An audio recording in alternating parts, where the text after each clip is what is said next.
Eccolo l'armistizio tra il Regno d'Italia e l'impero austro-ungarico. Per la prima volta da quel 3 novembre 1918 è tornato a Villa Giusti, nella stessa stanza nella quale questo storico documento che sanciva la fine della Prima Guerra Mondiale era stato firmato esattamente 100 anni fa.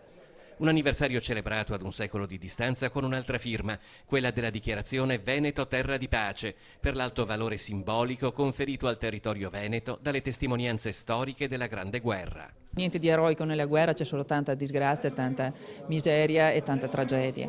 E dobbiamo ricordare non solo che la guerra è quella con le armi, ma è la guerra che bisogna evitare in tutti i giorni, che vuol dire trovare i meccanismi per risolvere i conflitti e trovare sempre la linea del dialogo e la linea dell'accordo. Noi siamo certi che tramite questo si possa garantire una prospettiva migliore per il nostro futuro in un momento in cui ci sono tanti conflitti nella nostra società e tante situazioni problematiche anche a livello internazionale, spesso ereditate da scelte e decisioni sbagliate del passato. Oggi dobbiamo fare tesoro di questo proprio in memoria del ricordo che ci lasciano i soldati che si sono sacrificati sui luoghi della Grande Guerra. Assieme al ministro Erika Stefani, all'assessore regionale Cristiano Corazzari e a sindaci e assessori di vari comuni del Veneto, anche tra gli altri i rettori delle università di Padova e Verona, esponenti dell'Anci Veneto e della Conferenza Episcopale del Triveneto.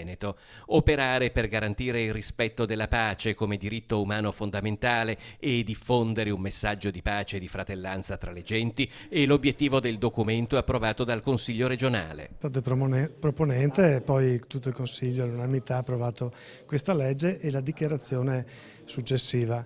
È anche un modo per dire che quando la politica, le istituzioni, il terzo settore non riescono a dialogare, ad avere appunto accordi di mediazione, vincono le armi, la parola passa alle armi e noi non vogliamo questo.